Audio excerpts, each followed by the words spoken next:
जय श्री साईं। जय श्री गुरुदेव। पूज्य गुरु जी को प्रणाम करते हुए, उनका आशीर्वाद लेते हुए, साईनाथ महाराज को प्रणाम करते हुए, आशीर्वाद लेते हुए, और आप सभी भक्तों को प्रणाम करते हुए, आप लोगों की शुभकामनाएं लेते हुए हम आज की इस सत्संग को प्रारंभ करते हैं। पिछले अध्याय यानी अध्याय 35 में हम लोगों ने बाबा की कई लीलाएं देखी, जिसमें कुछ उन लीलाओं में कुछ लीलाएं बाबा के उदी के महात्म के ऊपर थीं जो कंटिन्यू करी, और काका महाजनी के सेठ जी यानी ठक्कर साहब के बारे में कुछ लीलाएं देखी, जिससे यह प्रमाणित होता है कि बाबा सर्वज्ञ हैं, सब जानते हैं, सब जगह विद्यमान हैं, सर्वव्यापी हैं। इसी कहानियों को, इन्हीं लीलाओं को, बाबा की लीलाओं को इस अध्याय में भी हम और आगे लेकर चलते हैं। 36वें अध्याय में आज भी हम लोग देखेंगे कि किस प्रकार से सच्चिदानंद साईनाथ महाराज अपने भक्तों को यह आभास दिलाते हैं कि चाहे भक्त उनका कहीं भी रहे, जो इच्छा हो करे, लेकिन उसको यह ध्यान रखना होगा कि सच्चिदानंद साईनाथ सदैव उसके साथ हैं, सदैव उसकी गतिविधियों पे नजर रखे हैं। साईनाथ की यही बड़ी विशेषता है, और ऐसी विशेषता कि जो अपने भक्तों से सदैव प्यार करते हैं, जो अपने भक्तों के हितों के लिए सदैव तत्पर रहते हैं। हम भक्त चाहे कितनी भी नादानी कर लें, सच्चिदानंद साईनाथ को दिए गए वचनों को भले ही भूल जाएं, चाहे हम यह प्रॉमिस करके भी कि हम बाबा के दिखाए रास्ते पे चलेंगे और चलने में असमर्थ हो जाएं, बाबा को दिए शब्दों को भूल जाएं, लेकिन सच्चिदानंद साईनाथ महाराज कभी भी अपने भक्तों को नहीं भूलते। यह प्रश्न कई बार उठता है कि क्या बाबा, जो बाबा के भक्त हैं, उनका ध्यान या उनकी कृपा, उनका आशीर्वाद सिर्फ उन्हीं भक्तों तक आता है, या सच्चिदानंद साईनाथ की कृपा इस सृष्टि में सभी प्राणियों पे पड़ता है? तो ये निश्चय जानिए, जिस प्रकार से सूर्य उदय होकर के अपनी किरणों को, अपनी रश्मियों को, अपनी ऊष्मा को, अपनी ऊर्जा को बिना किसी भेदभाव के, चाहे वो सूर्य का उपासक हो, चाहे वो सूर्य में अपनी आस्था रखता हो, चाहे ना रखता हो, उसकी ऊष्मा सब तक बराबर पहुंचती है। ऐसे ही सच्चिदानंद साईनाथ महाराज या कोई भी सदगुरु, उसकी कृपा हम भक्तों के साथ साथ उन जन सामान्य सभी प्राणियों के ऊपर सदैव पड़ती रहती है, इसमें कोई संशय नहीं है। ईश्वर के तो सभी बच्चे हैं, सदगुरु के सभी बच्चे हैं, तो ईश्वर अपने सभी बच्चों का हर समय, हर संभव प्रयास करते रहते हैं कि उनके हितों की रक्षा हो। हमारे प्रारब्ध अलग अलग होते हैं, इसलिए हमें ईश्वर की उपस्थिति का आभास, अपने सदगुरु की उपस्थिति का आभास अलग अलग होता है। अब बात तो कई बार चीज होती है कि हम कितना भगवान को याद करते हैं। हम भगवान को याद करते भी हैं तो भगवान क्या करते हैं? क्या भगवान हमारी बातों को सुनते हैं? क्या सदगुरु यह आप हमको कोई आदेश देते हैं कि मैं क्या करूं? सदगुरु ने सदैव अपने भक्तों का पथ प्रदर्शन किया है, उनका मार्गदर्शन किया है, उनको उपदेश द्वारा उनके जीवन को सुगम बनाने का प्रयास किया है। और कमी तो सिर्फ हम में रह जाती है कि हम अपने सदगुरु के दिखाए रास्ते पे चल नहीं पाते। निहित स्वार्थों की वजह से, अपनी अज्ञानता की वजह से, अपने अहंकार की वजह से, अपने ईर्ष्यालु स्वभाव की वजह से हम शायद सदगुरु के सही मार्ग पर, जो गुरु प्रदर्शित करते हैं, उस पे चलने में अपने आप को ढाल नहीं पाते, समर्थ कर देते हैं। लेकिन सदगुरु तो सदैव एक ही चीज कहते हैं, जैसे भगवान श्री कृष्ण ने कहा गीता में, मन मना मद मन मना भव एक श्लोक है ये 18वें अध्याय का 65वां, जिसमें भगवान श्री कृष्ण कहते हैं कि मन मना मद सद्भक्तो मद्याम जी नमस्कुरुहु मामे वैशस्ति सत्यम ते प्रति जाने प्रियो असिहि। भगवान क्या कह रहे हैं यहाँ? सामान्य शिक्षा दे रहे हैं। कह रहे हैं कि सदैव मेरा चिंतन करो, मन मना मद भक्तो। मेरे भक्त सदैव मेरी उपासना में रत रहें, सदैव मेरी चिंतन करें। और चिंतन तो तब करोगे ना जब सबसे पहले आप भगवान के भक्त बनोगे। भगवान के भक्त बनने का कारण मत बहुत बड़ा कोई एक उपाधि ग्रहण करना नहीं है। सिंपल भगवान में श्रद्धा और विश्वास के साथ उनके श्री चरणों में, उनके दिखाए रास्तों का, उनके जो मार्गदर्शन है उनके अनुपालन का ध्यान रख कर आगे चलें, तो यही भगवत भक्ति है। तो कह रहे हैं कि मेरे भक्त बनो, मेरी पूजा करो और मुझे ही नमस्कार करो। उसके बाद कहते हैं इस प्रकार तुम निश्चित रूप से मेरे पास ही आओगे, मैं तुमको वचन देता हूं। इससे बड़ी चीज आपके सामने, आपके विश्वास को प्रगाढ़ करने के लिए, आपको अपने श्री गुरु, अपने श्री हरि भगवान में विश्वास जताने के लिए, कि ताकि आपकी श्रद्धा आपके सदगुरु के ऊपर बनी रहे, आपकी श्रद्धा आपके इष्ट के ऊपर बनी रहे, इससे ज्यादा क्या आश्वासन ईश्वर आपको देंगे। भगवान तो यहां तक कहते हैं य इदम परमम गुह्यम मद भक्तेस्य विधास्यति ही भक्ति मार्य बरात कृत्वा माँ में वैश्य संशय। कह रहे यही नहीं, तुम मेरा नाम ले रहे हो सो दूसरों को भी प्रेरित करो, क्योंकि दूसरों को भी मुक्ति प्राप्त करनी है, मोक्ष प्राप्त करना है, भगवत कृपा प्राप्त करना है। इसलिए वो कहते हैं कि तुम तो करो, लेकिन तुम्हारा कर्तव्य होता है कि तुम दूसरों को भी इस मार्ग पे चलने के लिए प्रेरित करो। यानी मेरा रहस्य, जो मेरी वैशिष्यता है, जो ईश्वर के गुण हैं, जो सदगुरु के गुण हैं, वह लोगों तक पहुंचाओ, ताकि वह भगवत भक्ति को, भगवान की भक्ति को प्राप्त कर सके और अंत में मेरे पास आ जाए। सो भगवान ये कहते हैं कि जो भी ऐसा कर्म करता है, जो भी भगवान के गुणों का वर्णन दूसरों को प्रेरित करने के लिए करता है, भगवान कहते हैं वो भी मेरे लिए बहुत प्रिय है और मैं उसको भी अंत में मोक्ष दे देता हूं, इसमें भी कोई संशय नहीं है। तो ऐसे भगवान श्री कृष्ण हैं, ऐसे ही लीलाएं भगवान श्री साईनाथ की हैं। तो आगे चलिए, आज भगवान के इसी कार्य प्रणाली का, कैसे भगवान की सर्वव्यापकता है, कैसे सच्चिदानंद साईनाथ महाराज अपने भक्तों को हर समय अपने ध्यान में रखते हैं। जैसे चरवाहा अपने जानवरों पे हर समय ध्यान रखता है, उसके जानवरों के झुंड से अगर एक भी जानवर कहीं खो जाता है तो चरवाहे की बराबर निगाह रहती है कि वो एक जानवर कम हो गया और कहाँ गया, उसको ट्रैक कर लेता है। उसी प्रकार से सदगुरु भी अपने भक्तों के ऊपर सदैव ध्यान बनाए रखते हैं।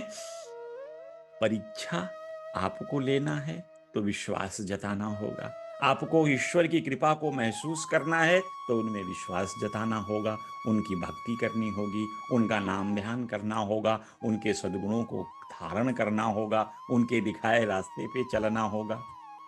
सदैव ईश्वर को आप महसूस कर पाएंगे, इसमें कोई संशय नहीं है। जैसा मैंने प्रारंभ में ही कहा कि सच्चिदानंद साईनाथ महाराज अपने भक्तों के सर्वांगीण विकास के लिए कार्य करते हैं। अब सर्वांगीण विकास का मतलब ये होता है कि आपके जीवन में इतने अच्छे कर्म करा देते हैं ताकि आप खुद स्वतः से मुक्ति मार्ग पर अग्रसर होकर के अपने गंतव्य को प्राप्त कर सको। सच्चिदानंद साईनाथ महाराज की यही विशेषता भक्तों को शिरडी खींच लाती है। जो कुछ ऋण कभी रह गया है आपके ऊपर, तो सच्चिदानंद साईं आपको प्रेरित करके शिरडी बुलाकर वह ऋण आपसे ले लेते हैं और आपको ऋण मुक्त करते हैं। एक घटना का वर्णन करता हूं। ये एक बार गोवा से दो महानुभाव सच्चिदानंद साईनाथ के दर्शनार्थ शिरडी में पधारते हैं। दोनों एक ही साथ शिरडी आते हैं, बाबा के दर्शनार्थ दोनों एक ही बार द्वारिका माई में जाते हैं, एक साथ जाते हैं। तो जब दर्शन कर लिया लोगों ने, बाबा को का चरण स्पर्श किया, उनका आशीर्वाद प्राप्त किया, तो बाबा ने एक भक्त से 15 रुपए की दक्षिणा मांगी। उस भक्त ने प्रसन्नता पूर्वक 15 रुपए की दक्षिणा सच्चिदानंद साईनाथ को दे दी। तो इससे प्रेरित होकर जो दूसरा साथी साथ में था, उसने कहा इनसे 15 रुपए मांगे हैं तो मैं 35 रुपए बाबा को देता हूं। उसने 35 रुपए दक्षिणा, 35 रुपीज दक्षिणा के स्वरूप में बाबा को देने की पेशकश की। लेकिन सच्चिदानंद स्वामी सर्वज्ञाता सर्वव्यापी, उससे वह 35 रुपए यानी 35 रुपए लेने से अस्वीकार कर दिया, मना कर दिया कि तुमसे हमें कोई दक्षिणा नहीं चाहिए। अब द्वारका माई में उस समय तो बहुत भीड़ लगी थी। लोगों के समझ में नहीं आ रहा था कि ये दो बंधु एक साथ आते हैं, सच्चिदानंद साईनाथ एक से 15 रुपए की दक्षिणा लेते हैं और दूसरा जब 35 रुपए की दक्षिणा देने का प्रयास करता है तो सच्चिदानंद साईं इसको अस्वीकार कर देते हैं। आप सब जानते हैं कि उस भीड़ में किसी को भी बाबा से प्रश्न पूछने की हिम्मत नहीं होती थी, लेकिन सखा भाव श्यामा ये तो बाबा से किसी भी समय कभी भी कोई भी प्रश्न पूछते थे, क्योंकि उन्होंने सच्चिदानंद साईनाथ के साथ सखा भाव की भक्ति की थी, सखा भाव से मित्रवत व्यवहार करते थे, इसलिए उन्होंने बाबा से पूछ लिया, अरे बाबा, ये एक आदमी ने दक्षिणा दिया तो आपने उससे मांग करके दक्षिणा लिया, और जब दूसरा भी उसका साथी दक्षिणा देना चाहता है तो आपने मना कर दिया, ऐसा भेदभाव क्यों करते हो साईं? तो बाबा ने उन लोगों से उनसे यही कहा कि देखो, मैं किसी से कुछ नहीं मांगता, यह तो द्वारिका माई है जो अपना ऋण मांगती है, जो ऋण वाला है वो अपना ऋण चुकता कर देता है। अरे सामान मेरा परिवार है, न मेरे बाल बच्चे हैं, मैं किसके लिए क्यों, मुझे इसकी कोई आवश्यकता नहीं है, मेरा जीवन यापन तो भिक्षा से चल जाता है, मैं क्यों दक्षिणा मांगू किसी से? जिसका ऋण है वो ऋण चुकाता है द्वारिका माई को और अपने ऋणों से मुक्त हो जाता है। मुझे किसी वस्तु या संपत्ति की कोई आवश्यकता नहीं है, ना मैं इनकी कोई चाहत रखता हूं ताकि मैं इससे भी दक्षिणा मांग लूं जिस पे कोई ऋण ही ना हो।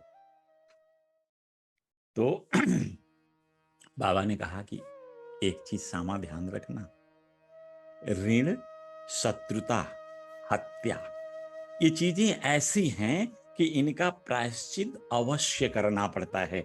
यदि ऋण आपने इस जन्म में किसी का नहीं उतारा, उसको ऋण मुक्त नहीं हुए, तो वो ऋण एज ए प्रारब्ध आपके साथ चलता रहेगा जब तक यह पूरा नहीं हो जाता।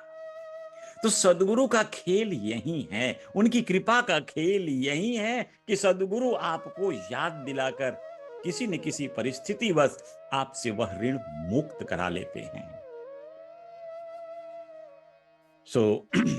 एक रहीमन ने भी, रहीम जी ने भी एक दोहा लिखा है, पहले, काफी पहले जब रहीम साहब होते थे तो उन्होंने लिखा, खैर खून खांसी खुशी बैर प्रीति मदपान।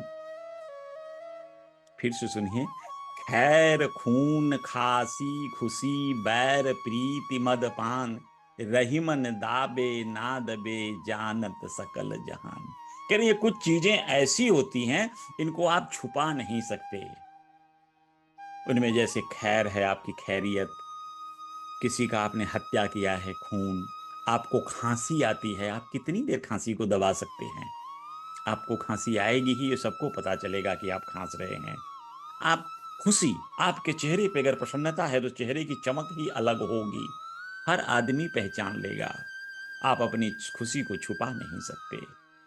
इसी से बैर है, ईर्ष्या कर रहे हैं तो वो भी पता चल जाता है आपके स्वभाव से। किसी के साथ आपका स्नेह है, प्रेम है, प्यार है, वह भी लोगों को एक दिन पता चल जाएगा। और उसी तरह से मदपान, जैसे मदिरा का पान करके मतलब अल्कोहल पीने के बाद भी आदमी के स्वभाव से आप पहचान जाएंगे कि ये आदमी इंटॉक्सिकेटेड है, अल्कोहल के इफेक्ट में है। तो इसलिए कह रहे रही मन दाबे ना दबे जानत सकल जहान, ये सारी चीजें दूसरों के समझ में आ जाती है। तो जब बाबा ने ये कहा कि ऋण, शत्रुता, हत्या, इन सब का प्रायश्चित हर व्यक्ति को करना ही पड़ता है और इनसे किसी प्रकार का छुटकारा पाना संभव ही नहीं है, रीजन कि यदि इस जन्म में आप छुटकारा नहीं पाते हो तो स्नोबॉल की तरह आपके प्रारब्ध के साथ लपट कर यह अगले जन्म में जाएगा, उसमें नहीं किया तो अगले जन्म में जाएगा। सो ये एक अफेक्ट इसका जब तक इसको नलीफाई नहीं किया जाता, जब तक इसको न्यूट्रलाइज नहीं किया जाता, और न्यूट्रलाइज करने का एक ही साधन है कि आप उस ऋण को चुकता कर दें। सो इसके तुरंत बाद लगे बाबा श्यामा को समझाने। कह रहे श्यामा,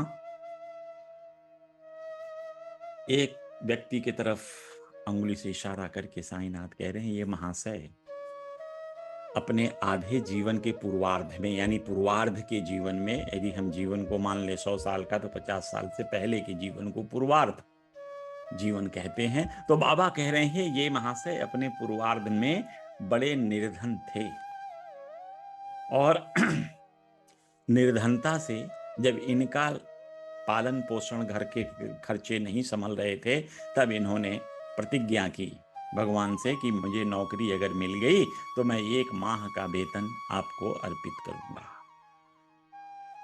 फिर इन्होंने कहा कि भगवान की कृपा आ जाए, मैं पहले महीने का वेतन अवश्य दूंगा। ईश्वर की कृपा हुई, इनको 15 रुपए प्रति माह की एक नौकरी मिल गई। नौकरी मिलने का खुशी कितना होता है, सब उनके ठिकाना ना रहा, खुशी, बहुत खुश। अब वो 15 रुपए जो पहली तनख्वाह थी, जो उन्होंने प्रार्थना किया था ईश्वर से कि मेरी पहली तनख्वाह मैं आपको अर्पित कर दूंगा, भूल गए।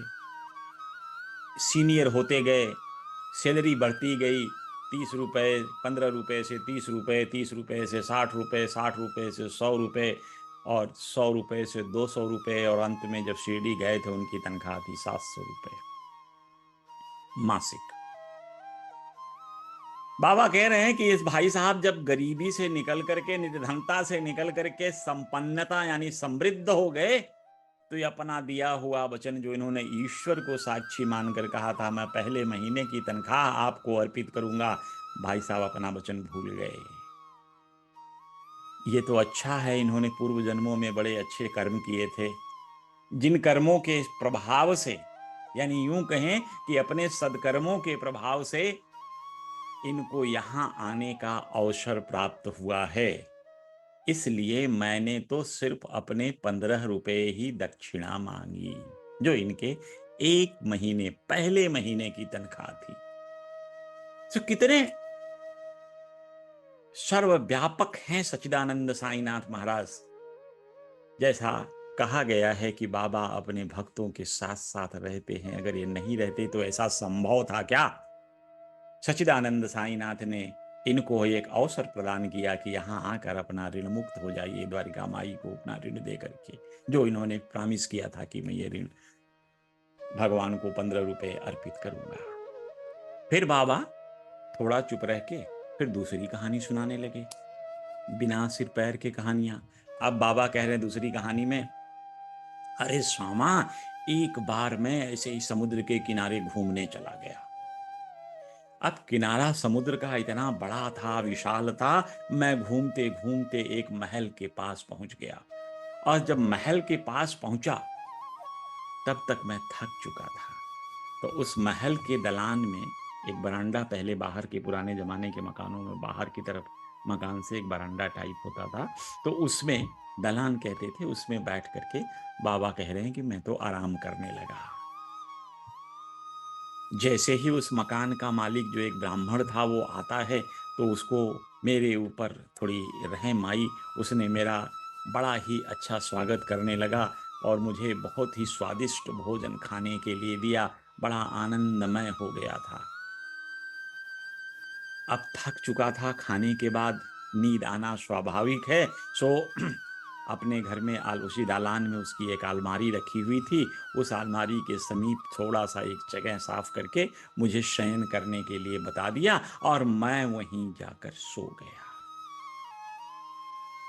अब देखो, जब मैं प्रगाढ़ निद्रा में था तो यही व्यक्ति दीवाल से पत्थर खिसका करके दीवाल में सेंध डाली और उस सेंध से घुस करके मेरे खीसे से यानी मेरे पॉकेट से मेरे 30,000 रुपए चुरा लिए।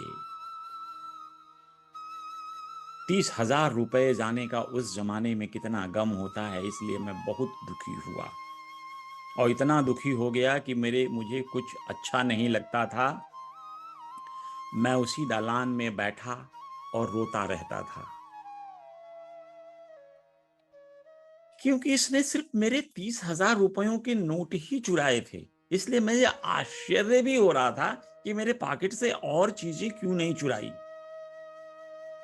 तभी मैं समझ लिया कि यह कार्य तो इस घर के ब्राह्मण का ही है, दूसरा कोई नहीं ऐसा कर सकता। अब मुझको तो न खाना अच्छा लगता था शामा, न कुछ पीना अच्छा लगता था, न वहां रहना अच्छा लगता था। मैं हर समय दुखी रहने लगा और करीब एक पखवाड़ा यानी अबाउट 15 डेज मैं उसी तरह से दालान में बैठे अफसोस मनाता रहा। तो लगभग 15 दिन के बाद उस रास्ते से एक फकीर गुजर रहा था। फकीर की दृष्टि मेरे ऊपर पड़ी।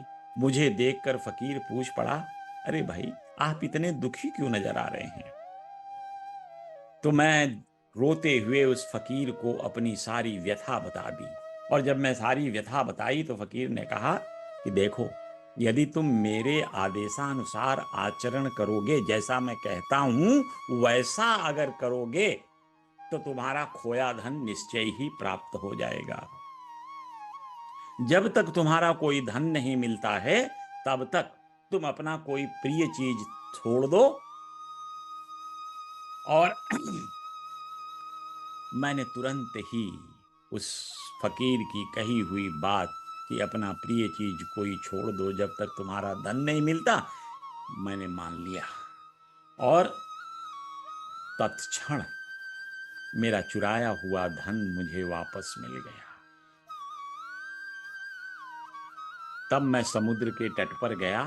ये सब बाबा सामा को कह रहे हैं अपने बारे में कि जब मेरा धन मिल गया उस ब्राह्मण के घर में, तब मैं समुद्र के तट पर आया और वहां देखा तो एक जहाज खड़ी थी, ठसाठस भरी हुई थी यात्रियों से, कोई जगह नहीं मिल रहा था।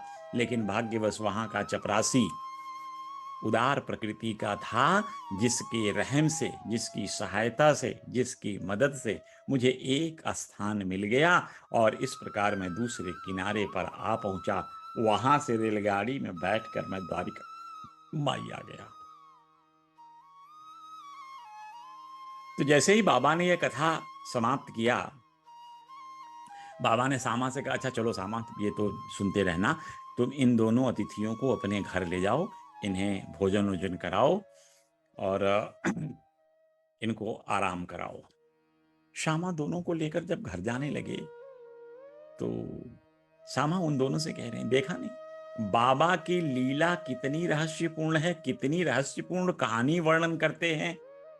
क्योंकि मैं इसको रहस्यपूर्ण इसलिए कह रहा हूं कि सच्चिदानंद साईनाथ महाराज शिरडी छोड़कर किसी समुद्र के किनारे आजीवन नहीं गए और इनके पास 30,000 रुपए के नोट, वो भी असंभव। वो कहां से इनके पास आए? कभी मैंने इतने पैसे इनके पास नहीं देखे। ये तो सुबह से शाम तक जो चंदे, जो दक्षिणा में पैसे प्राप्त होते हैं, वो सारे के सारे शाम को बांट करके फिर से फकीर के फकीर बन जाते हैं। तो ये जो कह रहे हैं कि 30,000 रुपए मेरे चोरी हो गए, यह एक मेरे लिए बड़ा ही रहस्यमय चीज है। तो कह रहे हैं कि आप लोगों के साथ कोई घटना ऐसी घटी है क्या? आप लोग कुछ इस रहस्य को समझ पा रहे हो, इस पे कुछ प्रकाश डाल पाओगे क्या? इतना सुनना था कि दोनों अतिथि, दोनों महानुभाव बिल्कुल उनके, जिसे कहते हैं ना, गला रूंध गया, आवाज़ नहीं निकल रही थी, क्योंकि ये जो सच्ची कहानी इन्हीं लोगों के ऊपर बनाकर बाबा ने कही थी। त्रिकालदर्शी सच्चिदानंद स्वामी जो सर्वव्यापी हैं, अपने भक्तों के साथ सदैव निवास करने वाले सच्चिदानंद साईं ने इन दो भक्तों की आप बीती जीवनी का वर्णन एक कहानी के रूप में सबके सामने कहा। ये अनंत स्वरूप पर ब्रह्म हैं। सब लोग यही सोचने लगे कि वाह, सच्चिदानंद साईनाथ महाराज कैसे अहेतुक दयालु हैं, जो अपने भक्तों पे सदैव कृपा बरसाते रहते हैं। तो एक ने कहा कि ये घटना हम लोगों की है, लेकिन सामा जी अभी कुछ मैं बोलने की स्थिति में नहीं हूं। अभी मैं दिव्य अनुभूति में हूं सच्चिदानंद साईनाथ के। तो मुझे भोजन करने के बाद मैं आपको सारा वृत्तांत आराम से सुनाता हूं। श्यामा के घर गए, स्नान किए, बैठे, भोजन वोजन किए। सब भोजन करने के बाद, क्योंकि श्यामा के मन में भी कौतूहल था, बार बार ये प्रश्न उठ रहा था कि सच्चिदानंद साईनाथ महाराज की कैसी लीला है जो इनके साथ घटित हुई है, उसको सुनने की इनके हृदय में बार बार उत्कंठा हो रही थी। इन्होंने श्यामा ने फिर खाना खिलाने के, पान देने के तुरंत बाद बिस्तर लगा के बाहर दलान में बैठा के कह रहे हैं कि महाराज अब आप लोग अपनी कथाएं सुनाएं। सो एक आदमी उसमें से शुरू हो गया। एक आदमी कहने लगा, अपनी कथा बताने लगा कि मेरी कथा ऐसी है साहब कि मैं एक पहाड़ी क्षेत्र में मेरा घर था, बड़ा गरीब थे, हमारे परिवार का पालन पोषण ठीक से नहीं हो पा रहा था। तो मैं गोवा चला गया। गोवा गया, वहां पे जाके जीवन यापन का कोई स्थान ढूंढने लगा, कोई नौकरी ढूंढने लगे कि कैसे भी करके कुछ पैसा मिले, कुछ नौकरी लग जाए, ताकि हमारे परिवार का भरण पोषण हो सके, हम परिवार का पालन पोषण कर सके। वहीं मैं दत्तात्रेय भगवान के मंदिर में गया। वहां जाकर के भगवान दत्तात्रेय को मैंने वचन दिया कि हे ईश्वर, हे दत्त स्वामी, यदि मुझे नौकरी लग गई तो मैं 1 माह की पगार, 1 माह की सैलरी आपके श्री चरणों में चढ़ा दूंगा। दत्तात्रेय भगवान की कृपा हुई और इस भाई साहब को 15 रुपए मासिक नौकरी मिल गई।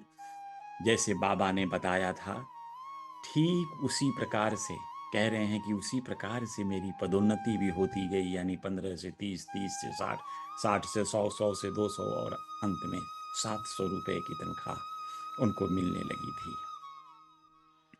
मैं अपना वचन बिल्कुल भूल गया कि मैंने दत्ता महाराज को यह आश्वासन दिया था, उनको वचन दिया था कि नौकरी लगने पे पहली तनख्वाह मैं आपके श्री चरणों में अर्पित करूंगा। यह वचन मैं भूल गया। आप लोग इसे दक्षिणा न समझें, ये दक्षिणा नहीं है, ये तो द्वारिका माई, ये भगवान ने अपने पुराने ऋण का भुगतान करवा लिया। मैं उनका सदैव ऋणी हूँ, आभारी हूँ, जो आज मेरी भूली हुई प्रतिज्ञा को याद दिला करके मुझे ऋण मुक्त किया। कितनी प्रसन्नता हुई उसे। ये दक्षिणा सच्चिदानंद साईनाथ महाराज जरूर मांगते थे, और दक्षिणा के बारे में हम लोगों ने पिछले कई अध्यायों में काफी चर्चा किया। लेकिन दक्षिणा के बारे में एक चीज और ध्यान रखिए कि सच्चिदानंद साईं सबसे दक्षिणा नहीं मांगते थे। दक्षिणा सदैव उसी से मांगते थे जिनके ऊपर द्वारिका माई का कुछ ऋण है, और इस ऋण की चुकता करने के लिए, इस ऋण की पूर्ति करने के लिए बाबा दक्षिणा मांगा करते थे। और दक्षिणा से बाबा कई प्रकार का उपदेश भी देना चाहते थे, कई प्रकार से लोगों के जीवन में सुधार करना चाहते थे। जैसे किसी को अहंकार होता था कि मेरे पास इतने पैसे, मैं बाबा को दक्षिणा देता रहूंगा, ऐसे लोगों से सच्चिदानंद ने दक्षिणा बार बार मांग करके उन्हें बाद में यह आभास कराया कि अब मेरे पास कुछ नहीं है देने के लिए। ऐसा नहीं था कि सच्चिदानंद सिर्फ पैसा की ही दक्षिणा मांगते थे। कई बार ऐसी घटनाएं घटी हैं कि जब सच्चिदानंद ने दक्षिणा तो मांगी, लेकिन उस दक्षिणा में कुछ अर्थ और छुपा हुआ था। जैसे बीबी देव साहब से इन्होंने दक्षिणा मांगी थी, और बीबी देव साहब से दक्षिणा के समय बाबा ने तो एक मैं आपको बताता हूँ, बीवी देव से दक्षिणा मांगी थी, नारके जी से दक्षिणा मांगी थी और आरबी पुरंदरे जी से, मिसेस तड़खड़ से। तो बीवी देव लोगों से जब ये दक्षिणा बाबा मांगते थे कि मुझे दक्षिणा दो, तो इसका मतलब ये होता है कि सिंपली जिसे जीते नारके से जब दक्षिणा मांगी तो उसका मतलब सिर्फ इतना था, और नारके साहब ने कहा आप मुझसे दक्षिणा मांग रहे हो, मेरे पास पैसा कहाँ है, मैं कहाँ से पैसे दूं आपको। तो बाबा ने कहा आजकल तुम योग वशिष्ठ पढ़ते हो ना, उसी में से दे दो 15 रुपए मुझे। तो योग वशिष्ठ से 15 रुपए दक्षिणा मांगने का मतलब यह हुआ कि योग वशिष्ठ की जो श्लोक आप पढ़ रहे हो उसको आत्मसात कर लो, अपने हृदय में धारण कर लो, उनका प्रतिपालन करना प्रारंभ कर दो, यही मेरे लिए दक्षिणा है। और जब मिसेस तड़खड़ से एक बार बाबा ने 6 रुपए की दक्षिणा मांगी, मुझे 6 रुपए दो, तो मिसेस तड़खड़ ने उनसे कहा कि बाबा मेरे पास कहां दक्षिणा है, मेरे पास तो कोई पैसा नहीं है। तब तक तड़खड़ जी बोले अरे बाबा को पैसों से क्या लेना देना, तुम अपने खड्विकार सच्चिदानंद साईनाथ को अर्पित कर दो। और उन्होंने अपने खड्विकार ही अर्पित कर दिए। सो दक्षिणा में बाबा सदैव पैसे ही नहीं मांगते थे, आपके जीवन को सुधारने के लिए भी दक्षिणा मांगते थे। जैसे वैराग्य का पाठ पढ़ाने के लिए बाबा दक्षिणा मांगते थे, जैसे आपको ऋण मुक्त करने के लिए बाबा दक्षिणा मांगते थे, वैसे ही बाबा दक्षिणा के रूप में कई बार भविष्यवाणी भी करते थे ताकि आपके जीवन की चीजें समझ में आ जाएं। बाबा कभी कभी फल प्राप्ति के लिए दक्षिणा मांगा करते थे। सो ये बाबा की दक्षिणा को धन से जोड़ना सर्वथा अनुचित है, और इसका धन से कुछ लेना देना नहीं है कि बाबा अपने स्वार्थ पूर्ति धनार्जन के लिए दक्षिणा लेते थे। सो ऐसी कभी नहीं रही सच्चिदानंद साईनाथ की मनसा। सच्चिदानंद साईनाथ महाराज तो अपने भक्तों के उत्थान के लिए, उनकी प्रगति के लिए, उनके मार्ग को प्रशस्त करने के लिए, उनको ऋण मुक्त करने के लिए, उनको जो भी धर्म ग्रंथ पढ़ रहे हैं, जो भी ग्रंथ पढ़ रहे हैं, उसको आत्मसात करने के लिए, अपने हृदयांगम करने के लिए, अपने हृदय में धारण करने के लिए सच्चिदानंद साईनाथ दक्षिणा का पाठ पढ़ाते थे, दक्षिणा लिया करते थे। अब आप जहां तक पैसा मांगने की बात है, सच्चिदानंद साईनाथ महाराज तो यहां तक कि अपने भक्तों को भी दक्षिणा नहीं मांगने दी, पैसा नहीं मांगने दिया किसी से।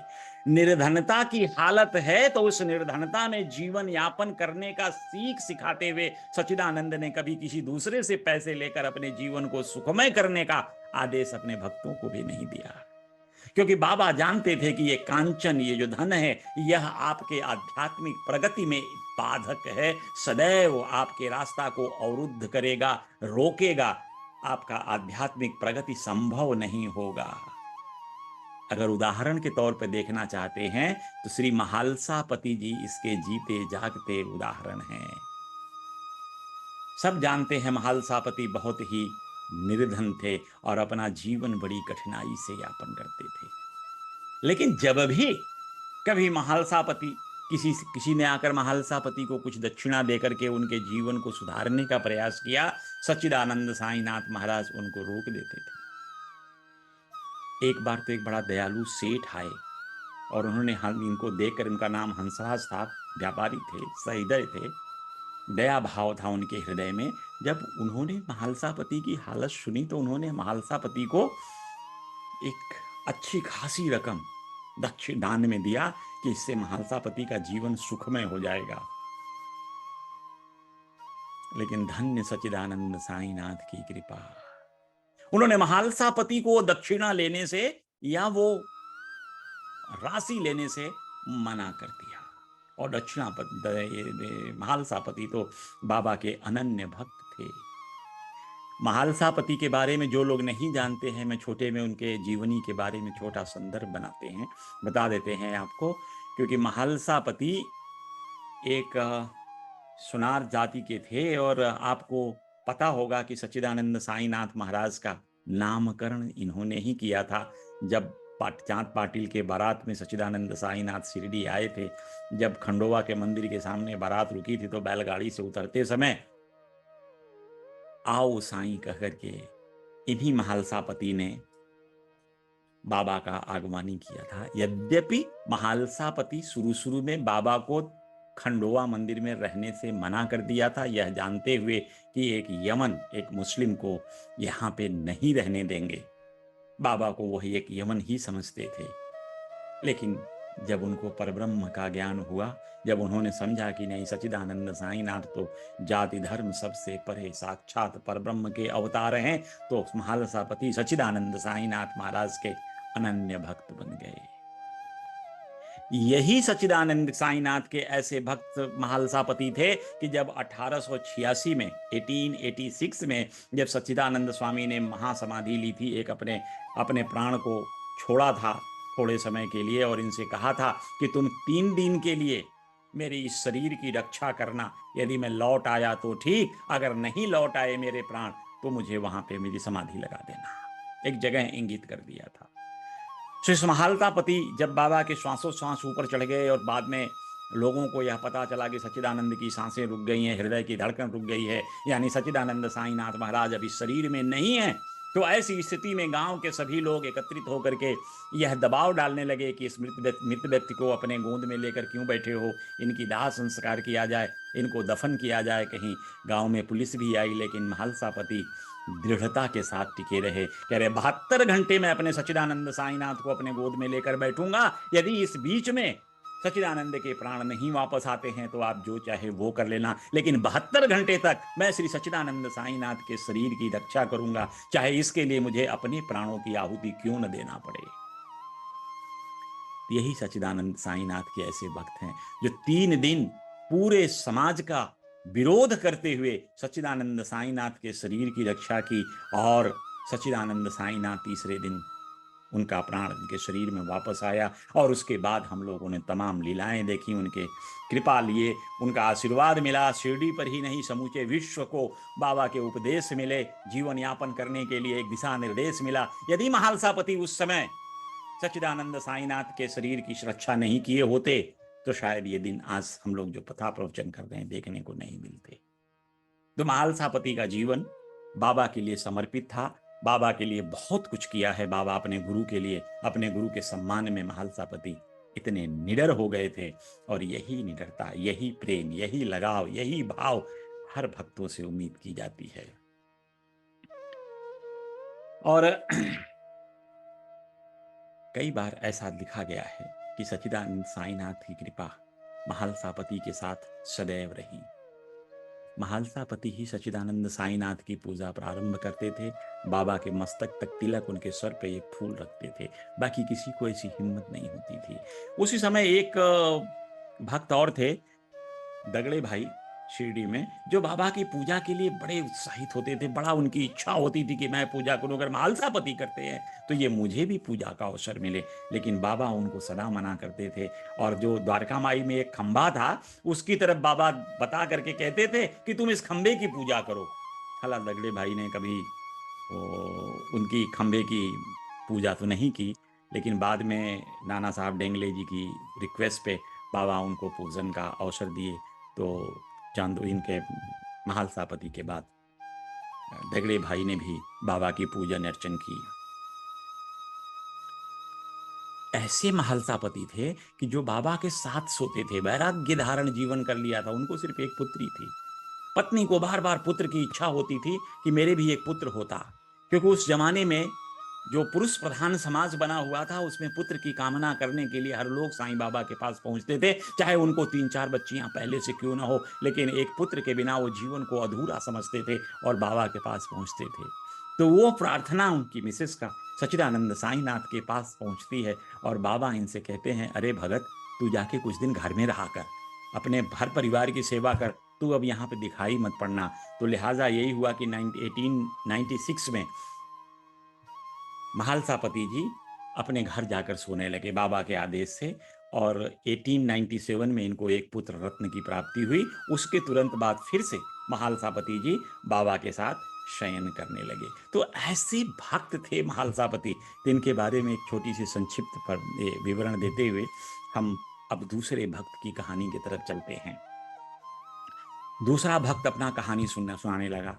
दूसरा भक्त कहता है कि मेरे पास एक ब्राह्मण रसोइया था, ध्यान दीजिएगा, बाबा ने जो शब्द यूज किए थे कि एक ब्राह्मण का परिवार था, यहां दूसरा व्यक्ति क्या कह रहा है कि जो रसोइया था मेरा, वह ब्राह्मण था और मेरे पास लगभग 30-35 साल से बड़ी ईमानदारी से काम करता था। हम लोग बहुत प्रसन्न थे उससे, क्योंकि उसके पास कोई बुरी आदत नहीं थी। लेकिन बाद में उसके मन में परिवर्तन हुआ, उसके अंदर बुरी लत आ गई और उन बुरी लतों की वजह से, बुरी आदतों की वजह से उसका मन धीरे धीरे बदलने लगा और उसने मेरे सब रुपए चोरी कर लिए। मेरी एक दीवार से लगी हुई अलमारी थी और जिस समय हम लोग गहरी नींद में सो रहे थे, वो यही कह रहे हैं कि जैसे कहानी बाबा ने बताया था कि ये कह रहे हैं कि जब मैं गहरी नींद में सो रहा था, तब उसने पीछे से दीवार के पत्थर हटाकर मेरे 30,000 रुपए चुरा लिए। ठीक वही कहानी जो सच्चिदानंद साईनाथ ने खुद के ऊपर बना करके अब उन लोगों को बताई थी। मैं ये नहीं जानता कि सच्चिदानंद साईनाथ को 30,000 रुपए का ज्ञान कहां से हुआ, कैसे हुआ। अरे इसमें कहां अतिशयोक्ति है। सच्चिदानंद साईनाथ तो सर्वव्यापी हैं, घट घट में रहने वाले हैं। हर क्रियाओं का आभास, कभी रेलगाड़ी में चढ़े नहीं, लेकिन रेलगाड़ियों का टाइम उनको पता होता था कि कौन सी गाड़ी कितनी लेट चल रही है, कब स्टेशन पर आएगी। ये सच्चिदानंद की सर्वव्यापकता है। वो सदैव शिरडी में रह करके ऐसी लीलाएं तो आम रोजमर्रा के जीवन में भी सच्चिदानंद साईनाथ महाराज किया करते थे। सो अभी कह रहे हैं जब मेरा पैसा चोरी हो गया तो अब मैं बड़ा दुखी हो गया और दुखी होने से मैं रोता रहा, बिलखता रहा, बहुत दिनों तक ऐसे ही चलता रहा। सो दिन रात जब दुखी मुझे देख लिया, तब एक बरामदे में अपने बैठ गया मैं निराश होकर। जो सच्चिदानंद साई ने कहा कि मैं उसी बरामदे में 15 दिन बैठा। तो देखते कहते क्या है कि उसी रास्ते से एक फकीर गुजर रहा था और मेरी दुखी स्थिति देखकर वो मुझसे पूछा। मैंने उस फकीर को सब कुछ बता दिया। जब मैंने उसको सब कहानी सुनाया, तब उसने कहा, सुनो मेरी बात ध्यान देकर सुनो।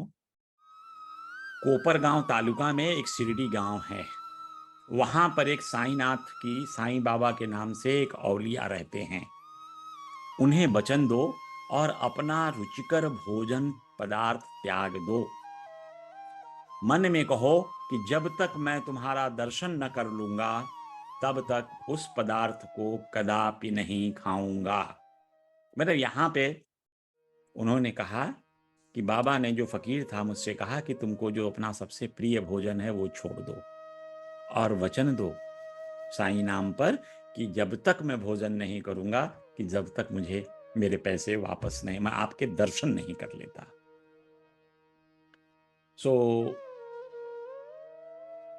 और मेरी चुराई हुई संपत्ति तो मिलना। इस प्रकार 15 दिन बीत गए तो वो ब्राह्मण स्वयं आता है, जो इनका रसोइया था, उनके घर में आया और पूरी की पूरी धनराशि यानी 30,000 की जो चोरी की थी, वो क्षमा याचना करते हुए इनको वापस कर दी और प्रार्थना किया कि मालिक मुझे क्षमा कर दें, क्योंकि 15 दिनों से मैं बहुत परेशान था। मन में बड़ा उथल पुथल हो रहा था, कोई मुझे बहुत व्यथित कर रहा था, कोई बार बार कह रहा था तुमने गलत किया है। ऐसा आभास हो रहा था मैंने बहुत गलत काम किया है।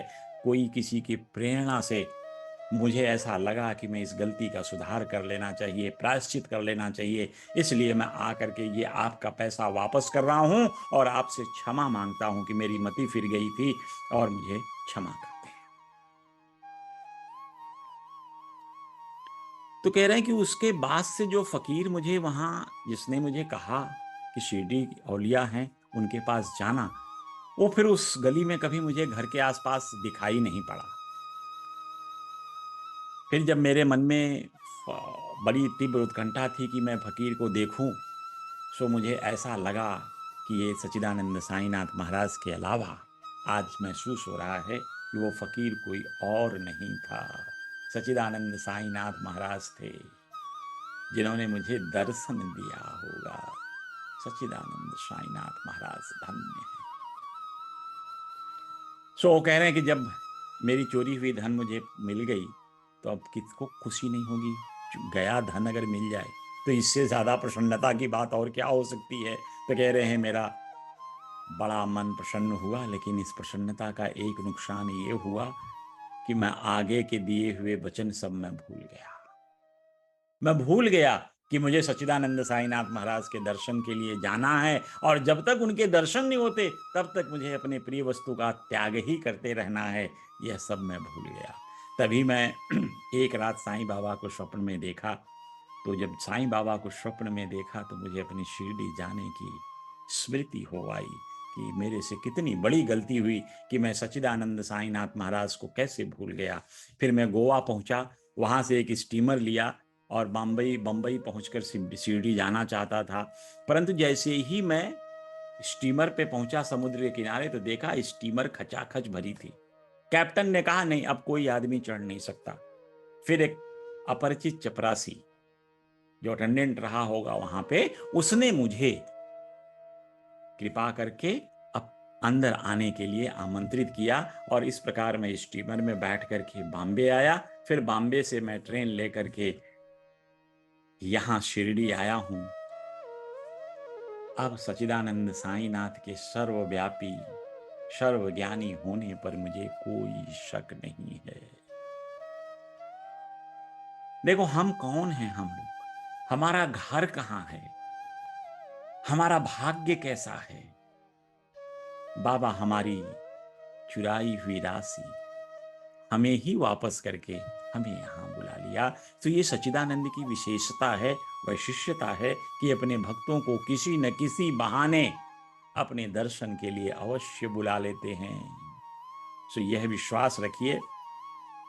तब वो कहने लगे कि आप तो जो शिरडी वासी हैं, कितने भाग्यशाली हैं कि जो आपको सच्चिदानंद साईनाथ महाराज का सानिध्य मिलता है।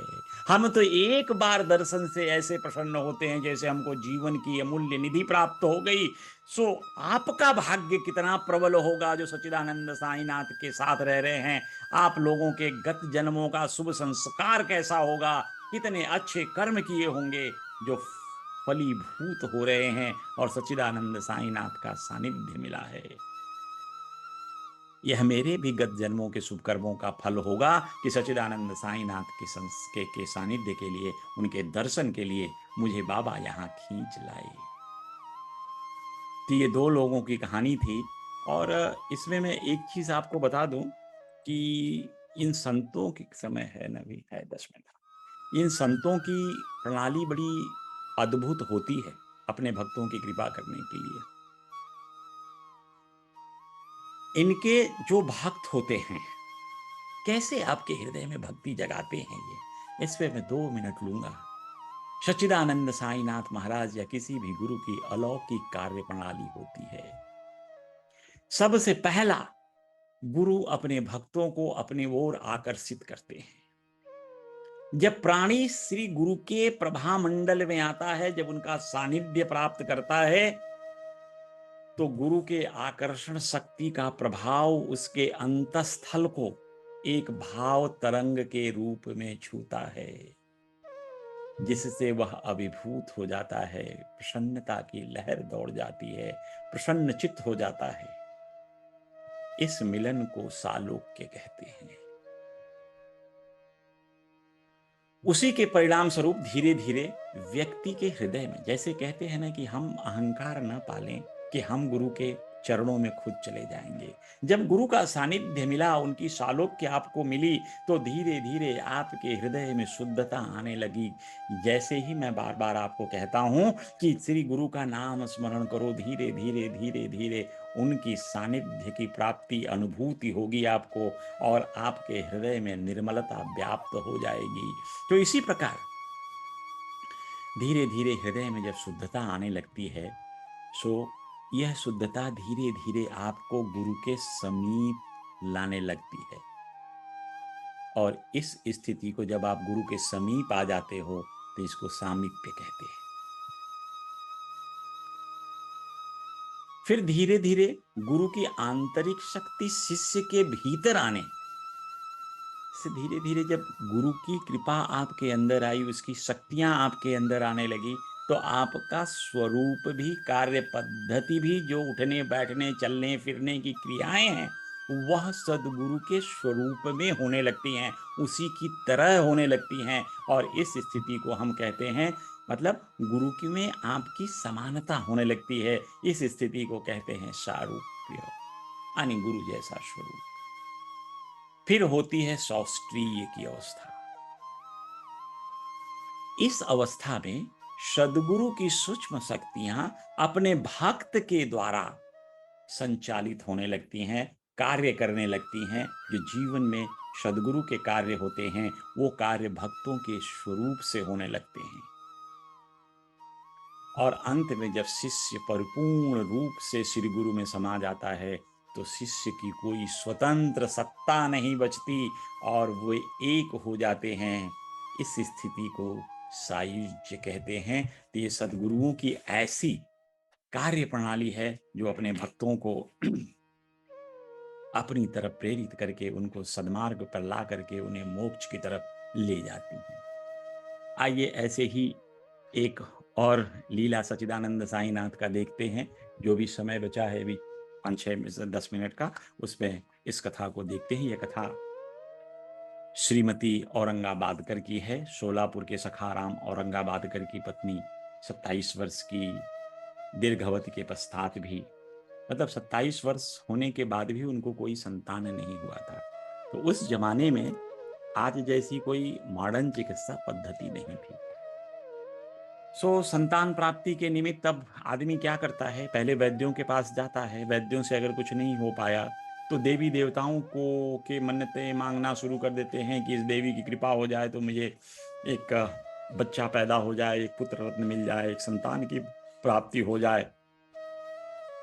जब इनको श्रीमती औरंगाबादकर को कोई संतान के सुख नहीं मिला, तब इन्होंने एक दिन सोचा कि अब जब सुनते हैं शिरडी के सच्चिदानंद साईनाथ महाराज के कृपा मात्र से ही बच्चों के तांता लगे हैं, लोगों को सबको संतान के सुख प्राप्त हुए हैं, तो मैं क्यों नहीं चलकर सच्चिदानंद साईनाथ की शरणागति लेती हूँ और उनसे पुत्र सुख की कामना करती हूँ। तो ये अपने सौतेले पुत्र विश्वनाथ को लेकर के शिरडी जाती हैं। वहाँ 2 महीने तक नहीं बाबा की रोज सेवा सत्कार करती थीं, लेकिन इनको कभी बाबा से अकेले में मिलने का मौका ही नहीं मिला। कैसे बाबा को अपनी बात बताएं कि बाबा मुझे ये आशीर्वाद चाहिए।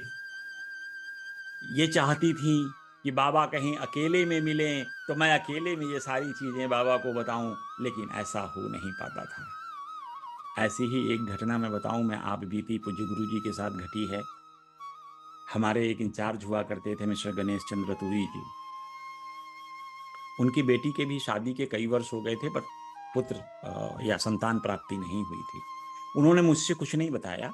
उन्होंने कहा कि कल बाबा से मैं सुबेरे सुबेरे मिलने जाऊंगा, और बाबा की सुबेरे की ही फ्लाइट थी। होटल में वो आ गए। बाबा को इतना पता था गुरु जी को कि उन्होंने कहा देख वो पहाड़ी आया है, उसको ले अंदर बिठा बाहर। मैं ले जाके उसको बाहर बिठाया। बाबा स्नान करके आए, बाहर बैठे, कह रहे हाँ बोल। तो रतूरी जी अपनी तरफ देखें कि मैं बोलूं, तो बेटी को इशारा कर रहे हैं तू बोल। तो बेटी कह रही नहीं आप बोल। तब तक गुरुजी बोल पड़े, तुम दोनों कुछ मत बोलो, अभी पुत्र संतान नहीं होगा। हमसे फिर कहे कि इसको एक साईं सचरित्र की प्रति दे दे, इसको बोल पढ़ ले, भगवान इसकी इच्छा पूरी करेंगे। मैं तत्काल ही बाबा के जाने के बाद उनको एक साईं सचरित्र की प्रति भेंट की, और उसके 1 साल बाद उनको एक पुत्र की प्राप्ति हुई। हे गुरुदेव, ये साईनाथ, ये संतों की कृपा ऐसी है कि इन पे कोई प्रश्न चिन्ह लगता ही नहीं।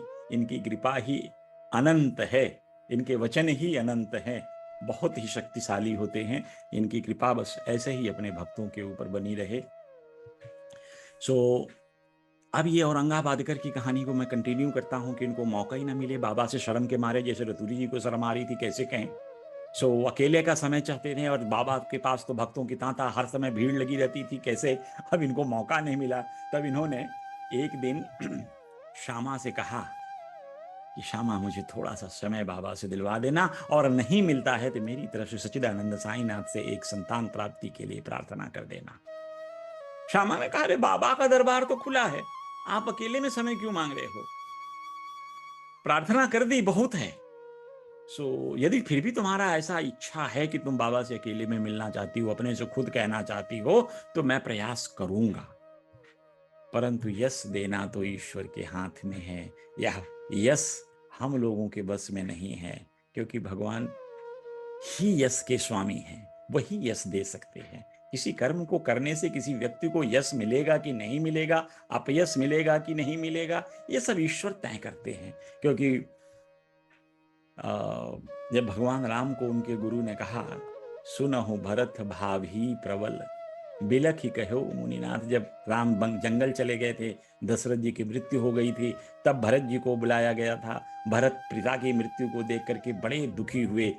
उनको सांत्वना देते हुए गुरु वशिष्ठ ने कहा, सुनहु भरत भाभी प्रबल, बिलखि कहो मुनिनाथ, हानि लाभ जीवन मरण जस अपयस विनियात।